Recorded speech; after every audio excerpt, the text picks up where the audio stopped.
welcome back to this week's episode of Our Home Ground. Today, I have another guest on the pod, and it is Hannah, our resident fashion expert. I feel like she wouldn't claim that title, but I'm giving it to her. So there we go. We talked about how she got into football and then the intersection of women's football and fashion and how cool that space is. And then we spent the bulk of our time talking about the Ballon d'Or because unless you live under a rock, you will know that the Ballon d'Or ceremony took place on Monday, September 22nd. I was talking to her on Tuesday, September 23rd. Yeah, I think it was still Tuesday for her. The time change with Australia is crazy. It like breaks my brain a little bit. Anyways, we had the best conversation. When I was editing it, I did go ahead and clip in some pictures of some of the outfits that we're talking about. I couldn't get all of them, and not all of the pictures are the best, but I tried. So if you're watching this on YouTube or actually watching on Spotify, hopefully you can see some of that, and it's helpful just to give you like a little bit of context for the things we're talking about. Probably not my best editing job because, like I said, we recorded it on my Tuesday morning, and I need to finish editing by like Tuesday night so that I can release on Wednesdays. So all of that to say, the episode is fabulous. I loved listening to it back when I was editing it, and it was just so fun. Hannah has so many cool perspectives and things to say, and I just loved it. So, if you listen all the way to the end, you'll know that she said that she could talk about this stuff for hours, and so I'm really hopeful that I will be able to convince her to come back on. But what kind of things would you want us to talk about? Because, like I keep saying, I don't know anything about anything, but especially fashion. So leave comments about what you would want Hannah to talk about because I'm sure she'll nail it. If you're not already following her, she says it in here. She's HMP underscore football fashion on TikTok and Instagram. If you want to go get like a vibe before you listen, she's the coolest, and I am so, so thankful. So Hannah, thank you again for coming on, and I can't wait to do it again soon. I hope everybody enjoys the episode.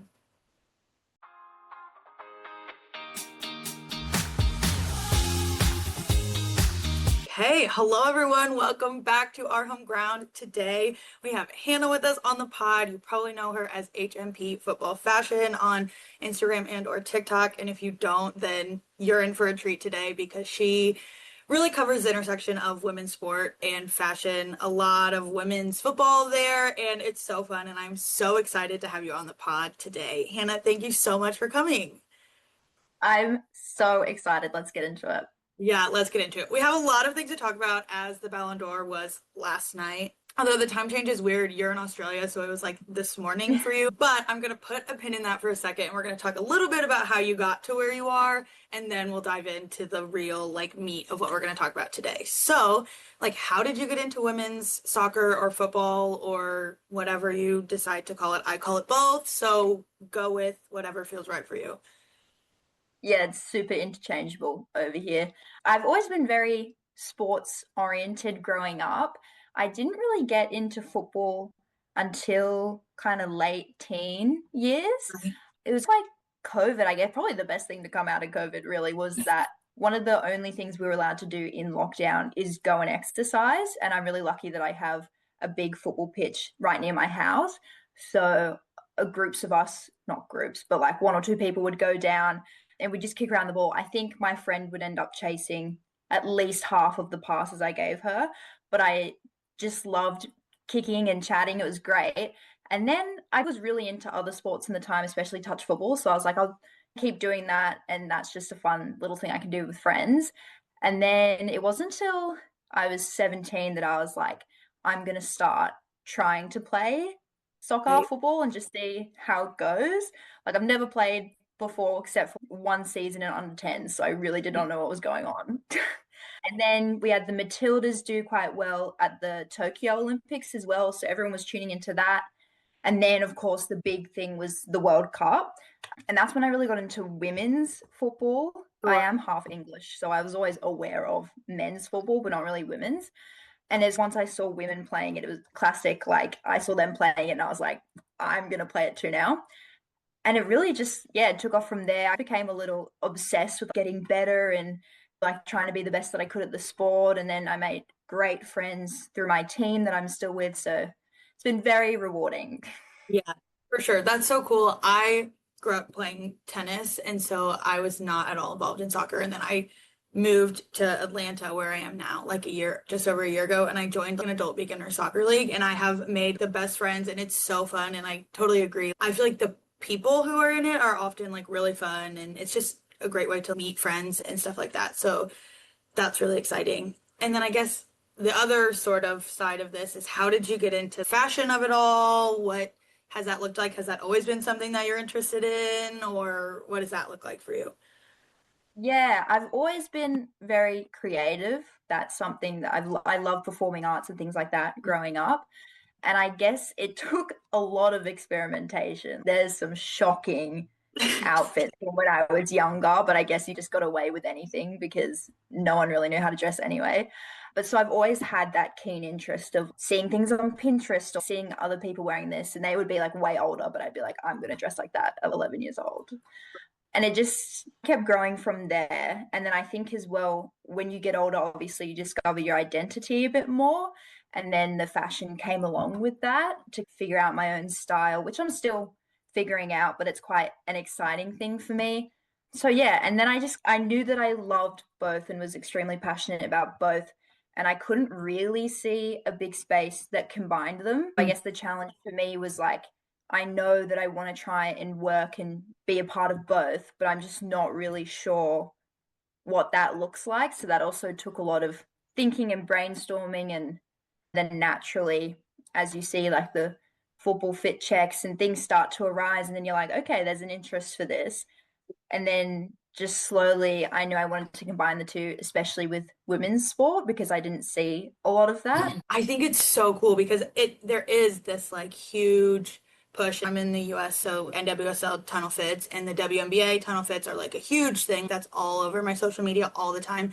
And I think it's so cool because I guess these kinds of things like have been existing in men's sport for a while. The first time I remember seeing it was like LeBron James when he wore the like suit shorts for the first time and everybody like lost their mind.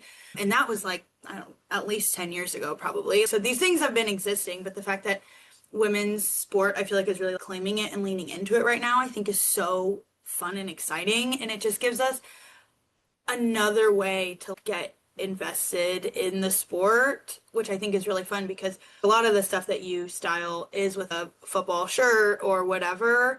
And so it's, yeah, maybe we don't want to just throw it on with jeans and just leave the house because that's not as fun. Sure, sometimes I do, and that's fine too, but like dressing it up and trying different things and like making it look a little more elevated is also really fun too, and something that we like haven't always done. And so I think what you're doing is so exciting.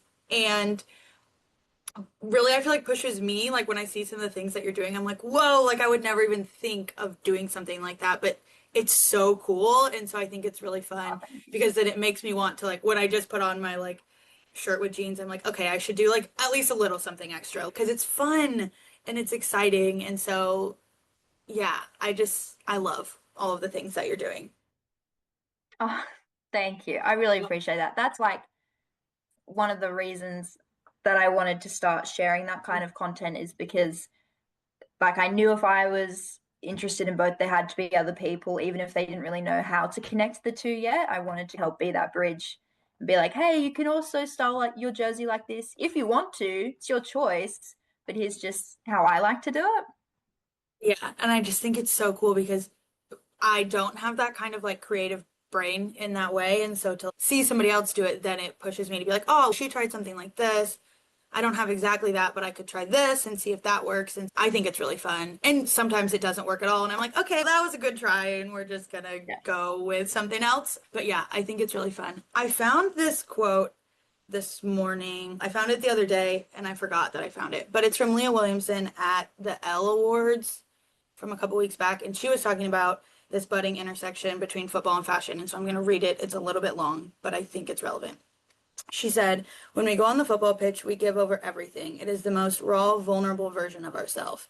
We have this release when we come off the pitch and step into this other side of ourselves. To come to an event like tonight, it's an opportunity to do that. I think that's why fashion and football cross over so much. We stand and we wear a uniform, and then in our own lives, we have creative energy. You breed creativity in a sporting environment, so I think that's why the crossover is becoming so prominent.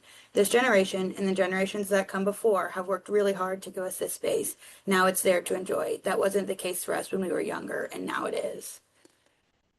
And I'm so intrigued by this idea of like self-expression with fashion. And I think that's part of what she's getting at. And so I'm wondering how or if, and I'm sure you are, how you're thinking about that and what you're doing and how that plays into some of the stuff you're doing.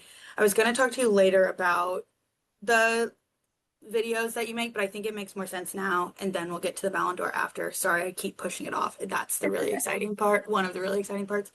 But like when you're conceptualizing or thinking about one of your like how to dress like your favorite footballer videos, which again I'm obsessed with, are you thinking about those kinds of things that she's talking about here, like this self-expression, because you're able to boil down these people's whole style in a way that feels really accessible to those of us who like don't get it.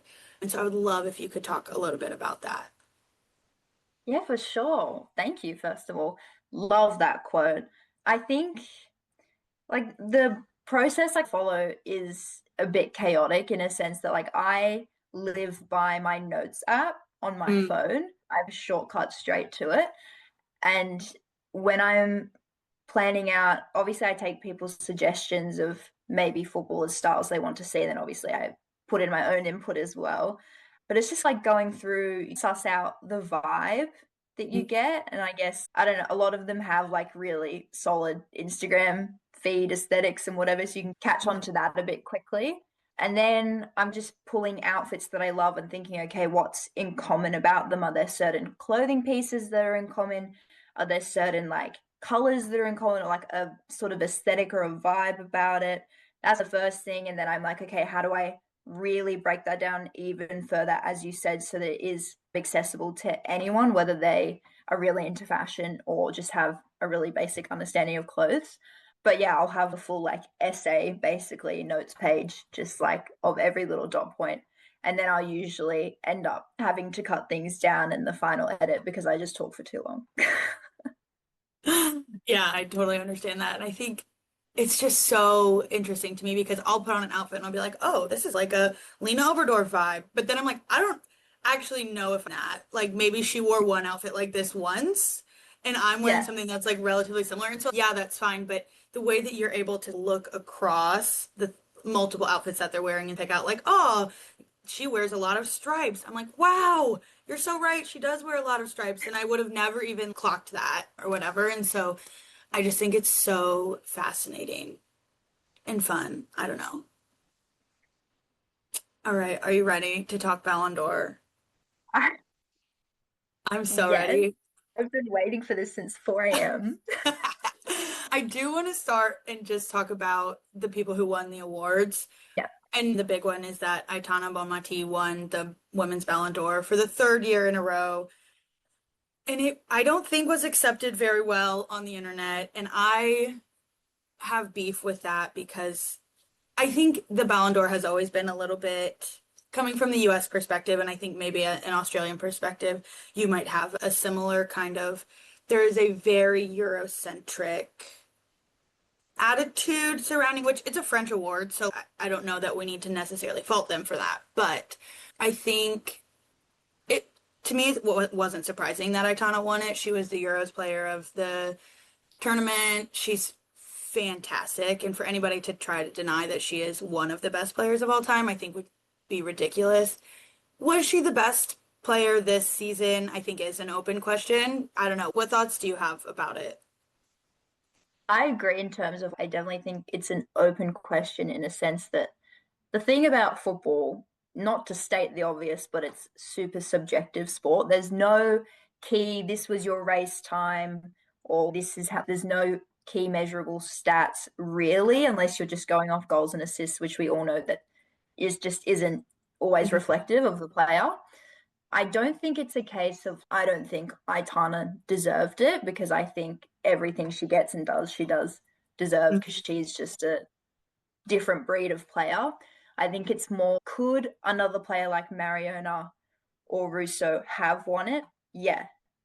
But it doesn't mean that Aitana shouldn't have, if that makes sense. I don't know. Like I think there's room to lift all the players up and think, oh, I probably would have ranked, I don't know, Lucy Bronze higher or something like this without saying, oh, this player should be lower or this, you don't have to drag other players down in their place. That's just how I look at it. But I know there's heaps of different opinions out there. And I think at least the good thing about something like the Ballon d'Or is that it starts a big discussion, Mm. especially around the women's game as well. The more people you can get invested in it is really good. And obviously, with the women's game as well, they have less journalists Mhm. voting than the men's award. So obviously, that does limit the perspective. And as you said, probably is more Eurocentric. Like it does sometimes surprise me as much as I sometimes love to hate them just because of how good they are. I do get very surprised when there aren't more USA players Mhm. in that list. That does like it I definitely mean, does room for certainly, that.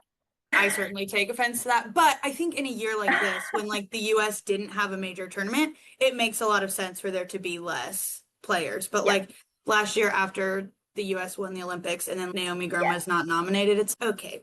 And yeah. Kira Walsh never being not okay, guys, let's be realistic about who the best players in the world are. And I really believe that the Ballon d'Or is a midfielders award. Like I think as we look through because it's not just about goals and assists, because if it was, then it would be a strikers award. The defenders, I love defenders dearly. That is like my favorite position on the pitch, but if they ever win the Ballon d'Or, I'll be incredibly surprised. Like it's just again because the measures that we have don't favor our defenders. Like it's not going to be. But I think also worth noting Hannah Hampton for that's the highest a goalie has ever come in the Ballon d'Or, which I think is great. I think I was trying to find this out and I couldn't find it online, but I think she's only the second goalkeeper to be nominated for the Ballon d'Or because Alyssa Nair was last year and she finished, which is the was the US goalkeeper. She's now retired.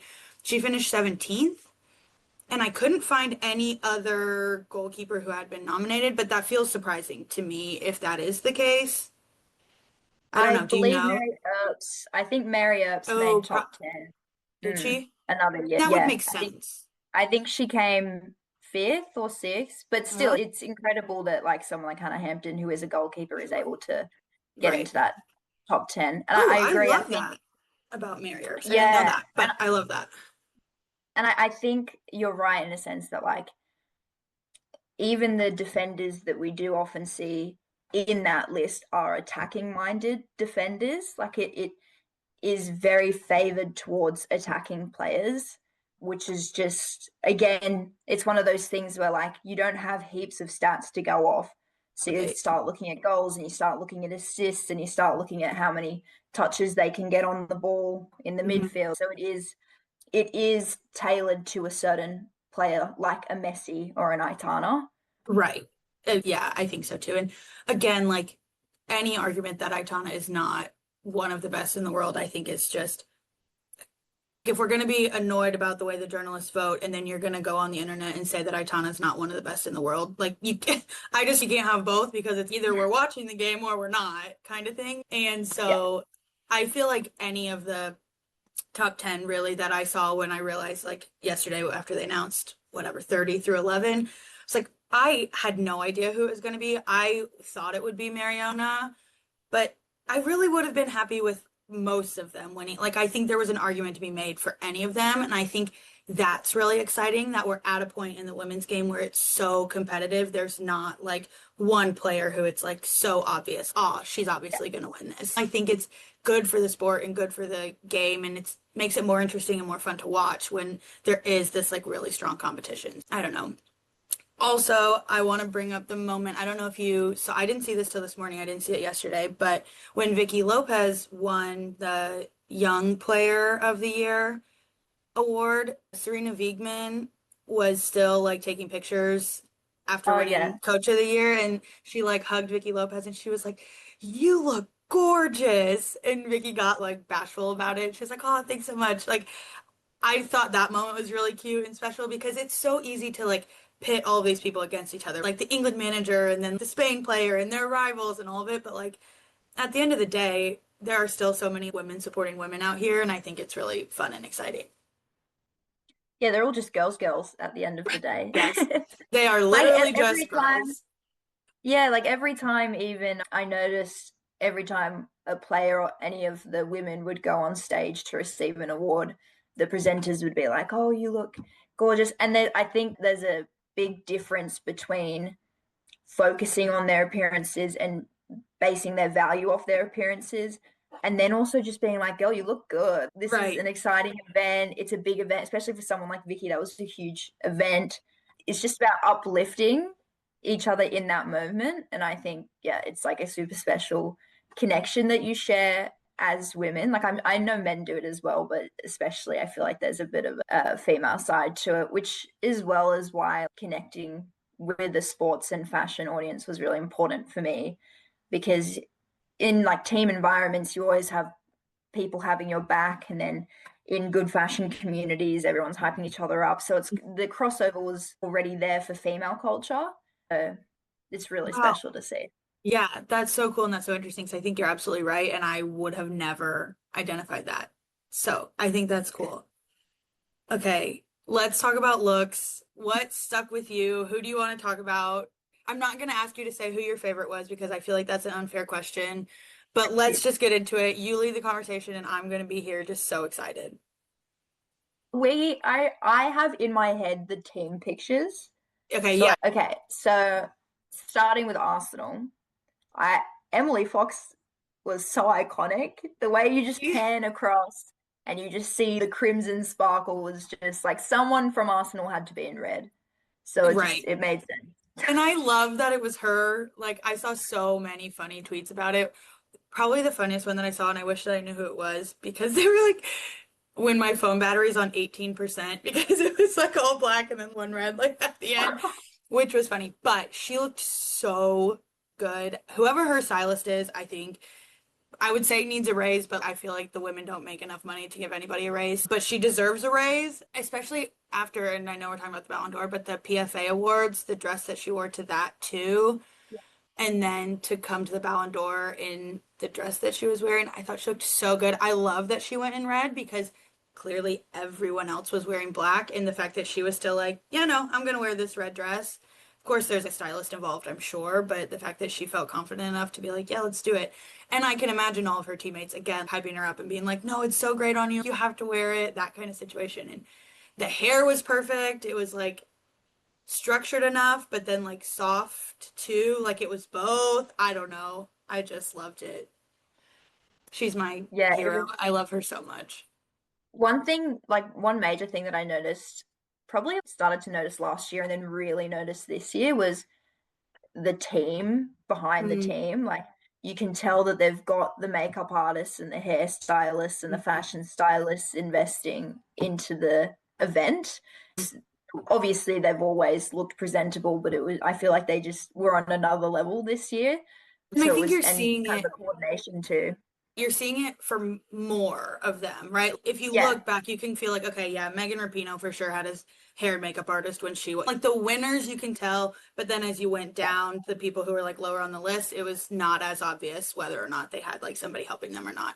But now I really do feel like everyone who was there was styled like to the nines, hair, makeup, like everyone just looked so good. And what I really appreciated was I felt like everybody looked really like comfortable and confident. Because I yeah. always feel I hate when I see someone like walk a red carpet and they look like uncomfortable or not confident. And I really felt like they all picked looks that really they just loved too. And you could tell that they looked comfortable. I don't know if you got that vibe too, but I loved it. No, 100%. And the way that even like most of the girls were wearing black, but it was so personalized to the styles they like and whether they like to dress more masculine or feminine. And it was Mhm. just like, I think the trap that a lot of female athletes, I think it's pretty good now, but like they used to fall into this trap of a stylist just wants to put them in a dress and Mhm. heels and curl their hair and do a full face of makeup and put them out there. You know what I mean? Which I think a true stylist is really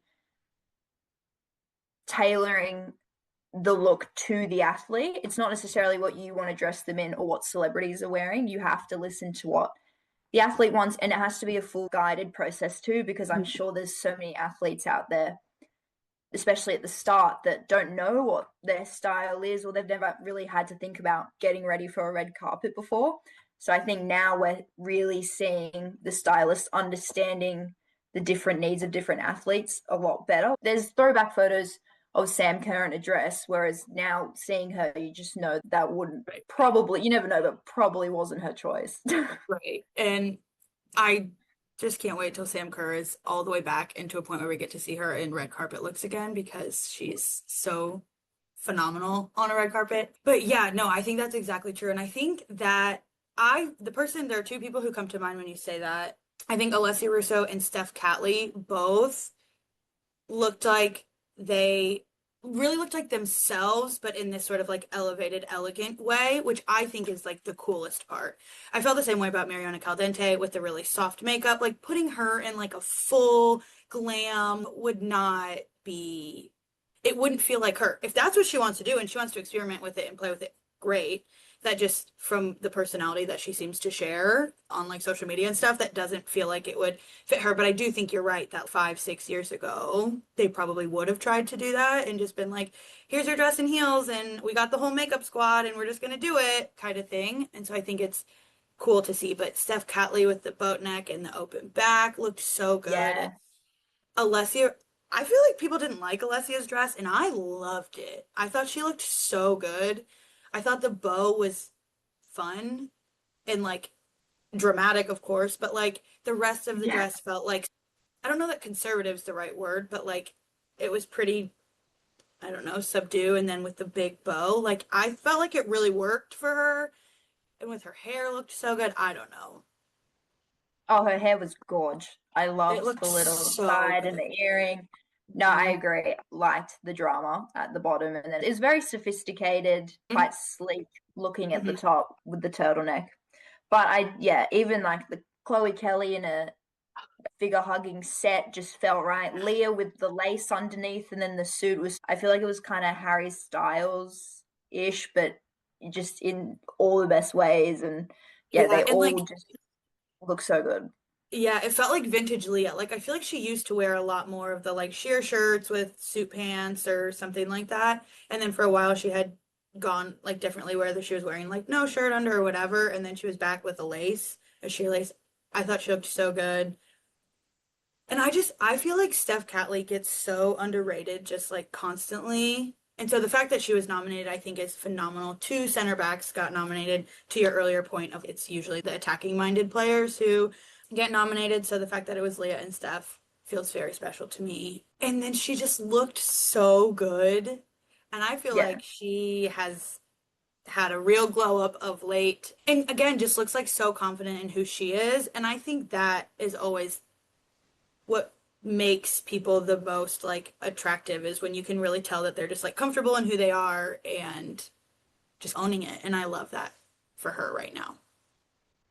Yeah, I feel like that comes back to your Leah Williamson quote quite Mm. well, and that self-expression. And yeah, it's great to see them embrace what they love. Steph's almost always going to be in something a little more minimalistic, but it's very clean. It's very, I don't, it just, it always works. It's like the only way I can think to like, it just always looks so pinpoint put together. But yeah, even Serena's red suit It looked like my jaw was, dropped when I saw Mother Serena walking down the carpet. I was like, I I know, I don't couldn't even, believe it. I was like, she looked so good.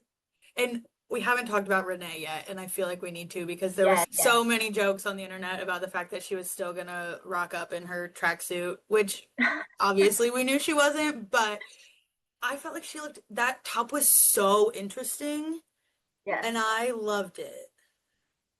I think like she looked like she runs some sort of Vogue or fashion brand is That's how I immediately what felt. I thought when I saw her, because she still gives the boss lady vibe with the pants, very structured top. Even the hair was gorge with kind of like Yeah.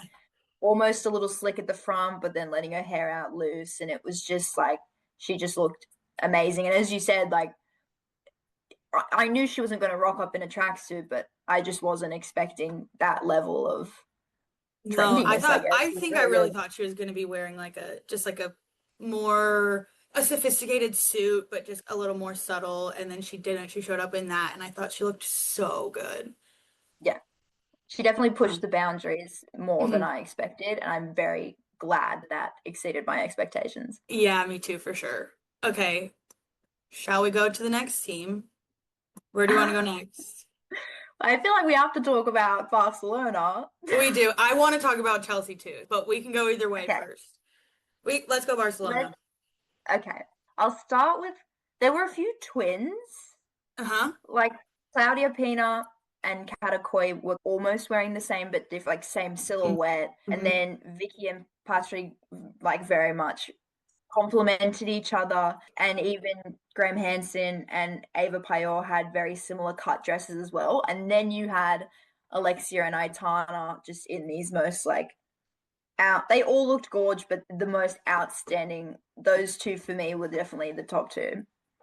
I think so too. And I saw again, so in the US it was very difficult to access the Ballon d'Or ceremony or the red carpet and to watch it. So I was also in a work meeting. So I was just like refreshing Twitter super fast to try to see all of the things. And people were like, wow, Aitana really thinks that she's not going to win because she showed up in that dress. And I was like, what do you Oh, mean? That dress is incredible. She looked so good. And I think I saw two or three tweets like that. And because of that, I think I was even more happy when she won. I was like, actually, you know what? That was for you. But that shocks me. I didn't see anything like that. That's really I thought it wow. looked That is not what I thought at all when I saw I it. know, me neither. I was like, oh wow, she came to win. Like when I Yeah, finally I was actually like, saw, that's a winner right there. I was like, she already won. Nobody needs to know anything else. We saw her. I guess I felt the same way about Alexia though in that dress too. But Yeah. let's talk about Aitana's dress a little bit because I felt like it was giving. My initial reaction was it was reminding me of the like early 2000s purses. Do you know what I'm talking about? Mm. Um, Yep, yep. they had and so at first it was that, but then it was like the brown was so elegant and elevated and I was like, wow, she like sure maybe you can think of that at first, but it fit her like a glove and I love like a back slit and the way that like looks when you're Oh, walking. Like it looked yes. so good. Those like earthy kind of autumn tones just so suit her. She wore like a kind of like almost magenta burgundy dress to another awards Mm-hmm. either last year or the year before as well. Like just those tones. But I just anything that catches the light or is sequins or is it just I'm all for it. I love it. It it's there's such a fine line between a fun dress and a costumey dress, and Yes. she definitely didn't cross the. It was just the perfect amount of a bit of spice, but Huh? still super elegant. I do Yes. want to know what she sounded like walking down that red carpet. Yeah, Need I a bit wonder of if it was like bit of loud. motion. I just felt like she looked so good. And again, she looked so confident in it. She looked comfortable. Yes. Like she was rocking it because I think it's easy also for a dress like that to overwhelm the person who's wearing it. If you're not the right kind of confident when you're wearing it, it can be like, oh wow, that's a dress. Yeah. But I felt like it, and the way that her hair and makeup was done, I feel like she looked so good. And again, on brand for her, which I guess is my theme of this. Because if somebody else was wearing that dress, I don't know that I would have felt the same, Yeah, no, it definitely right? made sense. Like she wore that dress. The dress did Hmm. not wear her. It was just it's still it's so exciting. I feel like as well we've seen her as she's gone to more awards and probably worked with different stylists. She has come out of her shell a bit and has Hmm. tried new things, but Hmm. still within a very safe's the wrong word, like still within a kind of controlled, I guess, environment. Like it still feels authentic to her and it's nothing like outlandish, but it is you don't know what she's going to wear next, and it's very exciting. The silhouette was still like the neckline and the cut of the dress Yeah, was very classic. And in that way, a little more like controlled. And then she had the fun movement and the sparkle and yeah, all of that, exactly. where she wasn't trying to do too much. And I feel like maybe that just also describes her as a footballer, just like classic, does all the right things and then adds a bit of sparkle. I don't know. Yeah, yeah, that's true. But she's incredible. But the Alexia look was Oh, absolutely unreal. insane. I like all I can do is clap. I don't I, know what else to like. And I'm like a too. Like, little bit intimidated by that look too. It was harsh isn't the right word, but fierce, and it just fit her fierce, yeah. perfectly. And it was so, I'm just a little bit like, oh, I'm nervous. That's actually Did you, making me nervous. did you see Vogue Spain did a little piece on her too? I Very didn't. cool. Oh, I'll Yeah. have to go look at that. Um, yeah, but just she's arguably one of the like leading faces of Mm. football culture and fashion, and so just continuously she comes out and just again she has such a good sense of what her identity and style is. Like it's going to have a little bit of edge, or it's still going to be very classy, but there's going to be some sort of streetwear or like just something else to it that makes it a bit more down to earth. Yeah, she looked so regal, but as you said, like the black mesh and like the slick back, it was very fierce as well. The Mhm. hair extensions, when she turned around, I was I not prepared for that. Me neither. I would not have pegged her as like a hair extension girly. And I don't think that she maybe is all the time, but like with that look, it looked so good. And I also Oh, am it was always so perfect. really intrigued by she had the mesh back of it and you could see all of her tattoos, which I think is so Mhm. cool. And I know there's less of it now, but the rhetoric of how will your tattoos look on your wedding day or in a gown or in a whatever. And I'm like, apparently Pretty they'll damn look good. great. Pretty damn good.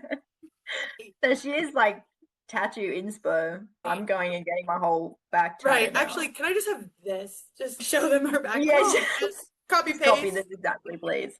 Even with the It, mesh, yeah, it's just the there's something about an open back or a low back that I always think is so a little bit sexy but very sophisticated yeah. still.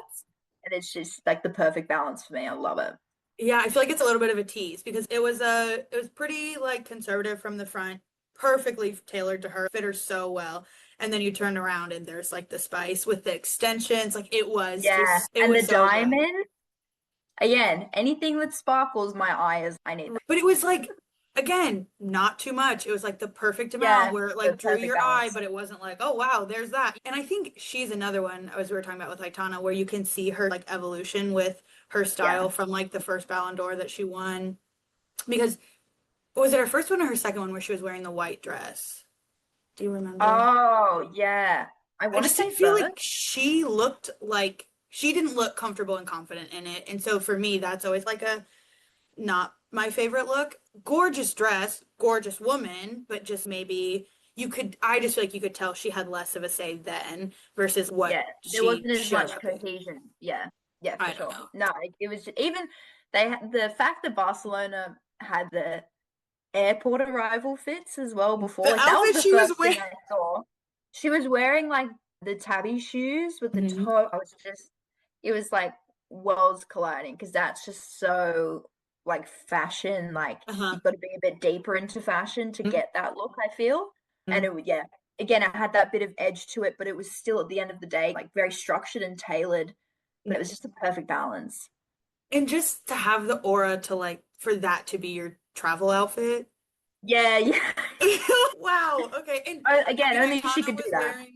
Aitana was wearing a suit, like a vest with pants, like with trousers or whatever. She looked great too. Multiple of them looked great. And then like Alexia showed up and I was like, oh, okay, got it Oh, now. Oh, wow. I just think it's so cool. And I do think she's like leading. She is one of the faces, like you're talking about the like yeah. football culture, fashion, all of it. And I think it's so exciting and just like something else to do. And I know you had talked about this previously, but Barcelona no longer doing their like arrival day fits where they'll have to come in the matching Same. team tracksuits and stuff now. I do feel like is a real shame because I Mhm. loved seeing those kinds of things. Yeah, But it's one of those things where I get it because obviously from a sponsorship point of view, you would hope they're getting paid a little more and to mm, wear them. And obviously, as the main sponsor, you'd expect Nike and stuff to be a bit strict. But it was what I looked forward to opening my Instagram feed to every weekend. So it was a little bit devastating. yeah, But it at was least I just feel, fun. yeah, I feel like it's given the players their own platforms to post their own Mhm. fashion lifestyle Mhm. content now, which is good. But yeah, it's hurt my soul a little bit seeing. And I just feel like I liked the way they did it because it was a lot. I don't know, it didn't feel as like dramatic as the NWSL tunnel fits and the WNBA tunnel fits where Yeah. people are showing up in these. It feels like a production every time. There, I feel like we got a lot more of their streetwear, everyday style coming Mhm. from that. And then occasionally they would just pop off in this really cool outfit. And it was like, whoa, okay. And so I feel like a lot of people who are not as into the fashion and don't understand it as well could take like a lot of inspiration from the stuff that they were Yeah. like It was a showing bit up more, to.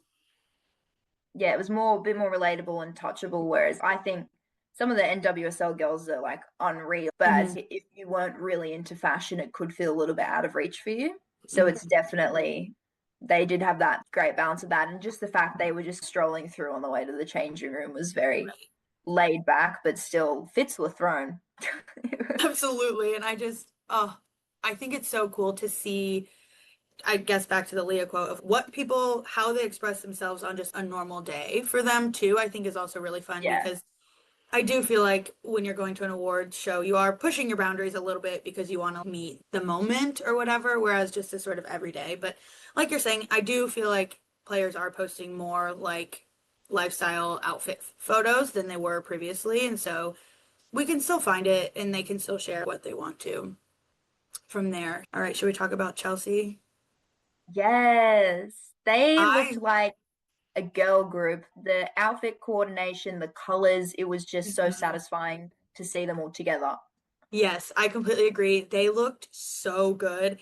And also the lighting that they got for their team photos, I'm like, Yeah. round of applause to the lighting crew there Admin because popping off, yeah. you guys made them, they're already 10 out of 10, but you just brought it to the next level, gave them the right lighting, like everything. I thought they looked so good. Yeah, unreal. Like again, a big surprise for the night for me. Like I knew she would dress really well, but I didn't like I think she was definitely one of my top three was Johanna Rytting Kaneryd I with the was just thinking black the and kind of had same this thing. buckle lace kind of corset vibe. It was Mhm. just like she looked like she came out of a spy movie or something, but in like With the the super coolest high way. slit. Yeah, Yeah, like it was yeah. so good, and her hair and makeup again was just flawless. And But they, yeah, I don't know if they put like what they did to her, but her whole body looked like she was like glowing. So I don't know if yeah, that they like, put a bit of body oil or some yeah, or bronzer something or on her something on it. shoulders. Yeah, She just looked so, I was like, wow. I think Chelsea was the first team or the first people that I saw, and I was like, if yeah, this same. is where we're starting, I cannot imagine where It's we're only up from going. here. Right. Like, she looked so good. I thought Sandy Baltimore looked great too in a Mm, suit. We didn't get as many suits as I was anticipating, yeah, which I think some of the Barca girls who we didn't speak directly about, there were some more suits there, but I think I was expecting more suits than we saw, which I think also is really fun that it's unpredictable and you don't know what people are going to wear. But I thought Sandy Baltimore's suit was really nice and felt true to her kind of style. So, yeah. The I think it's just the French like aura. It was very refined and tailored, but there's a bit of a little twist to it. Like the fact that it was more of that grey ashy color rather than mhm, black, and the mhm. collar detail. And then she had I don't know if you saw, she had these lovely loafers on. They were I don't think I so saw nice, them. and it just kind of adds that little touch. If you see a photo like calf up, it still looks Mhm. great, and then you see the shoes, and you're like, yeah, that pulls it together. Yeah, I love that. And then, of course, none other than Lucy Bronze just looked Mm. also phenomenal. She looked like an angel in her all white. Yeah. But it wasn't, I like the sh like shade of white that she chose. It wasn't too like stark and harsh.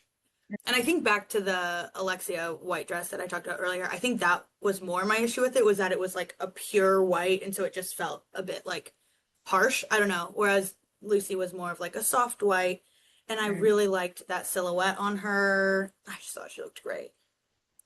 Yeah, I love that hybrid of a mini and maxi dress Hmm. because it gives you an excuse to wear a mini dress to a very formal event, and it makes it a bit more movable and breathable, and I feel like it's very chic. When I first saw the photo and she had the big trench coat, I wasn't expecting her to keep it on for the whole red carpet. Hmm. Surprised me a little. I still think it looked great. I just that was definitely like a stylistic choice. I do wonder how cold it was, but I I think it do added wonder. to it. I mean, it was probably chilly, but it didn't seem like the rest of the girls who weren't wearing Yeah. coats were like frozen solid. But Yeah. I'm like, you know what? Be comfortable, be warm. And it looked great. I don't know what I thought she was gonna wear, but I was surprised by what she ended up by Yeah. that look. I thought it looked great. I think I was surprised by the color. I was expecting her to be in a darker color, which almost everyone was, so that's probably why, but I thought she looked so good. And the fact that she ended up ninth with a broken leg for half of the year is the most insane thing I've ever heard in my life. And she's just a different breed, isn't she? Yeah, I play a bit of fullback and I just can't even fathom what she does. Like the constant going up and down and just keep the engine just keeps going and I'm like that to do that and then I think as well having that kind of aggressive mentality in the right way is Mm, in putting in the work and being determined and being passionate about it, but then also being able to be that really good role model as well. Like I think sometimes that doesn't always come hand in hand. So that she's just this epitome of such a mature, experienced player that also still has so much energy to give, and it's just great to see. And even seeing her like collaborating with a line as well, and getting into the fashion space and leaving a legacy, not just what she's already left in football and will continue to grow, but as well outside the game a bit more is really cool. yeah, I'm happy that you brought that up because I think I was gonna say collab, but I don't know if that's even what it is because she was like part of the design process. Her Mm, line that she did with them is gorgeous. And yeah. I think, but again, I think it's really, and a line is this way, I think, maybe not price point wise, but style wise, they are accessible pieces. I could see myself wearing some of those pieces where I feel Mm. like sometimes when other people in other sports or other women have collabed with these higher end designer type brands, I'm like, yeah, that's great, but I'm not going to wear that. I don't have events to go to all the time. I'm not walking red carpets. I'm not doing these sorts of things. But hers feels like I could wear it to give a presentation at work or something. If I'm at Mm. like a little bit more of an elevated kind of work event or something like that. So I love her. In the launch party that she did with the Align, with her like Yeah. family there, the multi-generational, her grandma being there. And I don't know if you saw on her story, she reposted a picture of her grandma at the event and she was like, even Nan was throwing fits or something to that effect. And it was just like so Oh. cute. And I just feel like one of my favorite parts that has come out of the Euros is because she's been injured, which I obviously don't love.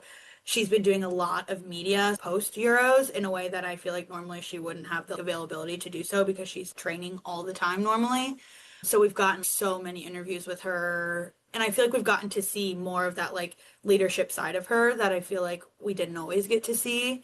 And so I feel like she's becoming a bigger name. She's also, I think, becoming somebody who's in this sort of like women's culture, sporting culture, fashion with her Align. And then for her to show up in that outfit last night or yesterday was just, I was like, I love it. I feel like she did take a chance with the lighter colored, acknowledging that like on red carpets, a lot of people, especially at the Ballon d'Or, people tend to wear darker colors, like those kinds of things. Thought it was great. Yeah, I 100% agree. Even just if you are partnered with a brand and you're doing collabs with them, you may as well get all the use out of it you can and wear those outfits. I don't know if it's set in a contract or what, but it just like every time and it becomes like a bit of a brand for her as Mm. well. Like you see her in the brand, like physically, but also like metaphorically, I guess.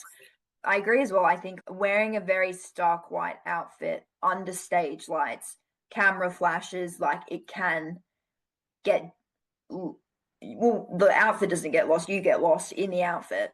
Whereas that off white balance, and I think as well the texture of the dress was a bit softer, and the trench coat I think helped mute it out a bit as well. But yeah, honestly, like they all looked amazing. All the Chelsea, like every there was not a single person that walked that carpet that I was slightly concerned for them. There was Yeah. no. And certainly feel that way too. And I think we have to give the honorable mention. I do think we should mention the fact that we had two guest appearances that were relevant to Arsenal fans. That Leo Valti was there, walked with Mm, the team, and very near Mariona, which they've mhm. been posting a lot together on social media. So I feel like it's appropriate that we can talk about them potentially as a couple because they seem to be sharing that in their own life now, which I think is really cool. I didn't see, I only saw videos of Wally's dress. She looked great. She always does. She's gorgeous. And then Elle Smith walked the carpet very Oh, nearly a the Williamson. bombshell has entered the villa. It was, yeah. I was just happy for them because they've been posting each other on social media Mm. for since just before the Euros now, but they still don't tag each other, which I think is so funny. Everyone knows exactly who these people are. Like Elle's posting TikToks in her like Live, Laugh, Leah shirt. We all know what's going on here, but I think we were all trying to be like respectful. If they don't want it to be public, then but they were. But I also feel like these were two of the softest hard launches that have ever existed because we do not have a single red carpet photo of Wally and Mariona or Elle and Leah. It's not like they went out there and stood next to each other under all the flashing lights. They just walked together, which feels very on brand, I think, for both of them. But Elle looked so good. Oh, yeah. She's gorgeous. Stunning. Yeah, I was saying, like, they, Elle and Leah are like the new David and Victoria Beckham, in my Mhm. opinion.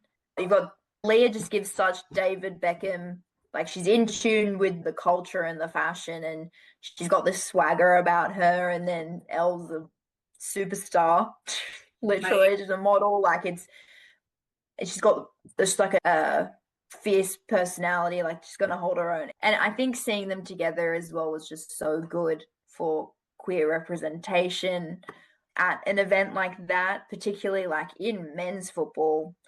It is extremely rare that you see any queer representation, which is a shame.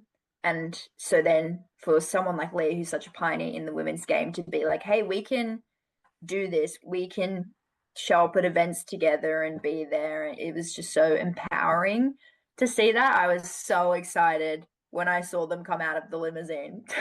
I saw that because Al had posted on her story that she was in Paris, and I was like, are they, are we doing this? Like, or is she, I thought maybe she would just be like there, but not walk the carpet with her or Mm. whatever. Wasn't exactly sure what they were going to do, but I do love that for them because as you're saying, it seems like Elle has a very fierce personality, can hold her own. And I feel like if you're going to be with someone like Leah Williamson and be a pioneer in this like queer representation in sport and all of those things, like you have to be able to do that because people are gonna have comments. Like we all can wish that they wouldn't, but here we are. And so they both looked great and they, I don't know. I was so excited. And to see the four of them walking together was really sweet because we all know that Leah and Wally are besties. And so I do wish that Wally would have gone on stage with the Arsenal team for Team of the Year because she was on that team. And Barcelona brought Mariona up last year, and she was already at Arsenal. And so there was precedent for her to do that. But I also respect that she didn't, and that she just took a picture of them and posted on her story with a heart, which was very cute. But I don't know. I don't know if you have thoughts on that. I don't know because I don't know who controls that. I'm not sure if it was a choice of no, I just want to enjoy the Mhm. experience, or whether it was only these set players are allowed on stage. I don't know, but I do agree that if she wanted to and there was the option to, then it would have been great to see them all up there. But nonetheless, it was very cute. Her story. Yeah, she's cute. And I do think there's so much rhetoric about if you didn't win, it's like terrible. And it's actually maybe we should not be thinking that way. And I think about this sort of across women's sport and sport in general that like Mariona taking second place at the Ballon d'Or. Yeah, it stings to not win, I'm sure. She would have loved to win, but she talks so often and about this is a team sport and if I get the individual accolades fine and great, but I can't do that if my teams aren't doing well. So at the end of the day, I want my team to do well. And I saw an interview on the red carpet with Alessia Russo and the guy was asking her so many times the same question about what are you going to do when you win? What are you going to do when you win? What does it mean to you to win? And she's, first of all, I don't even know, we don't know who's going to win. He's, oh, Yeah. you don't know who's winning? And she's like, no, like, we don't know anything. Like, first of all, and she was like, no, I'm just so excited to be here and to experience this. This is so cool. Like, what? an achievement to even get nominated and be here. I'm just so proud of not only myself, but so many of my teammates that are here. It's so cool. And I think we need to spend more time kind of acknowledging that because I feel like it's often win or bust. Like it's a waste or you won kind of thing. And I'm sorry, you were just recognized, whatever, 4 Arsenal girls were just recognized as top 10 players in the world. That's absolutely incredible. And Aitana just won the third in a row. That's incredible too. Like there are so many incredible things that are coming out of it. And Steph Catley getting nominated, short people are like, oh, 29th. And I'm like, 29th in the world. Do you understand that is Yeah. like the 1% of the 1% of the 1%? That is absolutely insane. I think we need to not like discount that and just be able to acknowledge that that's unreal. And I loved that all the clubs were posting and celebrating. Wow, what an achievement. 25th for Emily Fox in the world. That's so cool. Like those Yeah. kinds of things because it is. That's absolutely incredible. Yeah, there are so many players that would never even get to go to those things as a Mhm. guest or anything, let alone actually walk up on the stage. But I 100% agree. The achievement is being there. Like it is this whole spectacle of celebration the entire time because they're celebrating everyone that is there. And then I love the awards like Team of the Year because it's recognizing an entire team, not just the individuals and the coaching, and you start to see the staff behind it. And I agree. It's such a huge thing even just to get there in the first place. Yeah, I completely agree. The other person that we haven't talked about that I actually want to is Hannah Hampton. Because her dress I thought was so interesting. I thought she looked phenomenal with the like asymmetric shoulder situation Mhm. and the cutout. She looked fabulous. And the little video that Chelsea posted of her leaning against the door frame and kicking her Yeah. foot, like, was so cute. And again, I think this summer we've gotten to see a lot more of her personality and get to know her a lot more, which I think is really fun because she's funny in a way that I wouldn't have expected from her just because we didn't know her at all. And Yeah. I think a lot of people were making a thing about Mary Earps presenting her the award, which I don't get. People are like, Mary doesn't look very happy. And I'm like, you forget to just smile the whole time that you're up there. Like it would be more awkward if she was standing there just I don't know. And I Mary's dress was also incredible fashion wise. But yeah, I don't know if you thought I thought it was so cool actually that Mary got to give her the award, but I don't know what if you have thoughts on the matter. I think it made the most sense for Mary to present that award because it is the first year that they're doing that Women's Goalkeeper Award. And obviously, you never do know, but there is a very strong chance that if that award was around before, Mary would have won it. So for her to get to pass that on, and I felt like it was very full circle too. And no matter what you think about Mary not playing in the Lionesses anymore, the fact that she got to present that to the keeper that's come after her for their nation and just get to be there and be a part of that moment in some way, I think was very valuable and very crucial to like kicking off the award and what the award means. So I personally felt like it absolutely made sense for her to present it and be there. And I agree. I think that we do have a culture where we like to put people against each other and like you can't both like each other if you're in the same position and gunning for the same spot, and it's just not true at all. And I think especially with females, but even things like Messi and Ronaldo, they had this entire rivalry, like their careers were built around this rivalry that probably in reality didn't really exist much between the two players individually. So it was just, it is a shame that people direct straight to that. And I think it was the same with, not to digress the conversation, but We can. when they were about to announce the women's Ballon d'Or winner and they had the split screen of Mariana and Aitana, I understand that you want to see the reaction of the winner, but then in turn you see the reaction of the one who didn't win. And it felt very, all eyes were on the two of them. That's a lot of pressure before this award. I don't know. I don't know Yeah. how I felt about them being put I, up like that. no, I felt the same way. The videos that I saw of it, it like cut away from them as they were announcing the like when they actually announced it, like it had them before and then it cut to the like announcer or Yeah. whatever. And Mariona's face was like her normal face, which is like pretty like stone. She just has a Mm. neutral face. And then everybody was like screenshotting it and being like, can't even be happy for your teammate. And it's whole okay, Yeah, and it's hold on a second. Also, she's a human and she thought she might win the Ballon d'Or and then she found out that she didn't. She's allowed to be disappointed.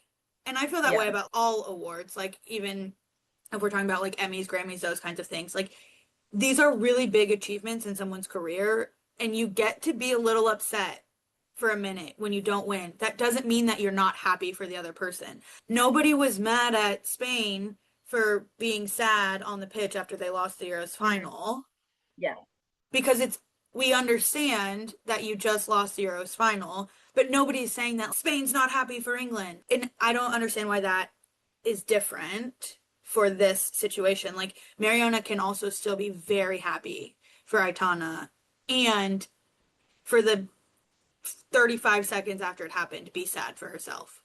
And I just feel like they have pit, especially I would argue these three like Spanish players who were sitting in the front, Alexia, Aitana, and Mariona, against each other. And I was a little bit disappointed because Aitana didn't even look happy. Like she smiled and then had a kind of like frown situation that happened afterwards. And I felt sad for her because she didn't like feel like she could then turn around and hug Alexia and hug Mariona. She just walked onto the stage. And I feel like that is a situation that like we have created because when the men's Ballon d'Or winner won, he like hugged the two people next to him or like on the other side of the women because there is a culture there that's been created where it's like you can be sad and congratulate the winner, whereas I feel like we don't afford that to women all the time. It's like catty and she's mad because they thought mm, that they should win, and it's that's probably not the case at all. yeah. Mariona and Alexia and Aitana are teammates. Like they were teammates forever at Barcelona. They're teammates for Spain. They're really good friends, presumably. Like it can be all of the things at once. I think it also comes down to like women not being expected to take up space and be confident in a sense that like when we saw the men's Ballon d'Or winner go up, he was holding it proud, he was cheering, the crowd started chanting for him, and no one thought, oh my God, he's boasting about it, how dare he? It was like, oh, he's enjoying the moment, it's a huge thing, everyone's celebrating with him. Whereas I think if Aitana had got onto that stage and started cheering with the trophy, they would have been like, oh my God, she's such a bad teammate. Imagine how the other people feel, and she's not humble at all. And it's like with Chloe Kelly actually celebrating, and all of a sudden people saying she has too big of an ego. They're just not used to women taking up that space like the male players do. And I think it's such a shame because it's great that people like Chloe Kelly are continuing to do that no matter what people have to say about it, because that's what the game needs, because that's what's going to help bring that equality, even though it seems really rough at the time. No, absolutely. And it's like the for me the irony of the Chloe Kelly but all is like she like mirrored men's celebrations. Like she did the Thierry Henry flag hold, but apparently that was absolutely insane for Chloe Kelly to do. Yeah, But we like memorialized Thierry Henry doing that and hang posters of it in the Emirates. It's like yeah, how can it be no, both? Like 100%. she literally did it. Okay, like all right. And so I totally agree that like women taking up space we need to continue doing it no matter how uncomfortable it feels in the moment because it does matter. And I think also Lucy Bronze is doing a good job of this, like talking about things. I don't know if you've listened to her interview that she did with The Athletic. They wrote an article and then they also put out a podcast. It's like Full Time, I think is the name of the podcast. Anyways, and just the way that she's talking, she really walks this line of like confidence and humility and pride in her team really well. Yeah, And I just think you you can be confident and you're not cocky and you can take up space and it can be right. And people can feel uncomfortable about it because we're not used to it, but that doesn't mean we should stop doing it. yeah, I 100% agree. And I think, yeah, that just comes back to the Ballon d'Or reactions. And it's just like this whole further context and kind of societal expectation behind it, like deeper than a surface level that unfortunately does exist. But the great thing about women's sports growing their platform is that then they become the faces that change that. Yeah, absolutely. Okay, I've taken up a lot of your time, but I have some quick fire questions that I'm gonna ask you. I'm so thankful this was so interesting to me. I hope that other people find it interesting. And if they don't, that's okay because I did, but I'm sure that they will. Okay, I have five quick fire questions for you that are all Okay. women's football, soccer related. Favorite women's soccer moment that you've ever witnessed? You didn't have to be there in person. You could be like watching it on TV. That's fine. That's really on the spot. The first thing that comes to mind is the like semis and finals of the Euros, purely because I was lucky enough to actually be in England at the time, so I got to watch it in real time and watch it with my family and everything. So that was obviously special and intense, and it meant that my family started learning the players' names and we could chat about it. So that was like personally special. And then I think just in a game wise, one of my favorite games I've watched is the what was not the Champions League game before when it was Leon versus Barcelona, and Oh yeah. it 1-0, and it got more than that, but it was just like, yeah, that was one of the best games that I think I've watched. Yeah, that was incredible. Okay, a player that you'd love to grab coffee with.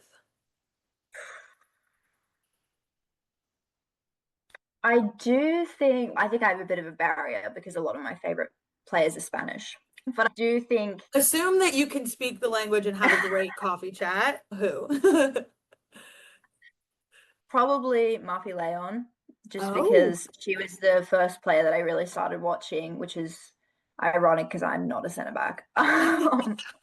But I just feel like she's at the point where she's had so much experience, but she's also still in that prime, and mm, all the things she did for the Spanish team and is still ongoing with that. And just, she also seems like a fun person to hang out with. yeah, for sure. Okay, I love that. Dream match that you'd travel the world to see. Definitely some sort of, probably it sounds ironic because the World Cup did come to Australia, but I didn't get to watch any of the games live. I watched Mm, them at home. yeah. So definitely a World Cup final. Do you care who it is? Who do you want to see? Why? The ideal and yet most stressful situation would be Australia England because I'm half. Yeah, I would Um, love that. I would yeah, love that. and the significance as well of obviously, and like even the semi-finals was huge. But if an Australian team made a World Cup final, it would just be like everyone would have to watch. Like it would just Yeah. be unreal. Yeah, Okay, love. If you could describe the women's soccer community in three words, what would you use? I think supportive, accepting, and very passionate. But I feel like the way that we present our passion is different to the men's game, and we channel it more into let's be passionate about growing the game, and let's learn about the players, and let's, rather than I hate all the other teams. You know what I mean? It's a very, Right. the passion's directed in a different avenue that I feel very positively about. Oh, I love those three. That's good. I like those a lot. Okay, favorite goal of all time. I'm gonna sound really boring, but I have to say Muffy Leon's the free kick that she scored at Camp Okay. Now in the game against Real Madrid. It was just, I've replayed that so many times. I, Yeah, insane goal, gorgeous. The one that just came to mind today, which is not usually my favorite goal of all time, but one that often comes to mind is Sam Kerr's against England at the World Cup. Like, I oh, just that was and like that was that as well. moment and what it must have Yeah, like felt like in that stadium and for her and coming back from the calf injury, like the whole thing, I'm just like, yes. And I love Sam Kerr because she's whatever, married, engaged. I'm not exactly sure what their marital status is to Christy Mewis. So obviously the US has adopted Sam Kerr and she like started her career here. So we like feel like she's yeah. partially one of us, although certainly acknowledging she does not want to be one of us, and that's okay. I think that's a good moment too because there was so much hope. That was one of the most streamed games. Like in Australia, it was literally where are you watching it? It wasn't are you watching it? It's where everyone was watching that game. I was at a friend's house. We had this big dinner, and it was everyone was there. Like if you weren't in the stadium, you were somewhere watching it. And that was like the bit of hope when she scored that everyone was like, oh my God, we're in the game. Australia's going to get to the final. It's going to like that. And the fact that it was Sam Kerr, it had to be It Sam had to Kerr. be, yeah, it It had to be had to her. be her. Yeah. I just, yeah, there's something about, in like all of there are so many great photos of that goal too. Not only just Yeah. obviously rewatching the highlight, but all the photos and Mary jumping and the fact that it was like Millie Bright was there and they're such good friends. Like, I just, there's Yeah. so much There was in so much that. going on. Yeah, that I think about that goal quite regularly. But all right, that concludes all of my questions. But will you please tell people, remind people where they can find you on social media because they should all be going and watching all of your content because I'm sure you'll have, I know you posted some Ballon d'Or stuff and I'm sure there will be more and lots of other interesting things. So tell the people. Alrighty, people. You can find me my users HMP underscore football fashion on TikTok and Instagram. And it'd be great if you're interested in that stuff to give it a follow because it's such a cute little community that's going on and it's growing. And the discussions that I've had with a lot of the people that are part of it are really cool people. So, yeah, it's a fun thing that if you're into it, it's a really great space that's growing. Good. I'm happy that it's growing. I hope people are obsessed with it as I am. I know that Laura and I are constantly talking about the things that you're posting. So I'm a big fan. I'm so thankful that you came and did this with me. This has been lovely. If you ever want to come back again and talk fashion, please, you are more than welcome. Oh, be careful the invite you extend, because I'll keep you here for hours talking about it. No, I mean it because I like having people. I don't know anything about anything really, and I certainly don't know about fashion. I like talking about it, and so I need somebody here who can help like actually ground the conversation in a bit of knowledge. So it's very helpful. No, All thank right. you. This has been amazing.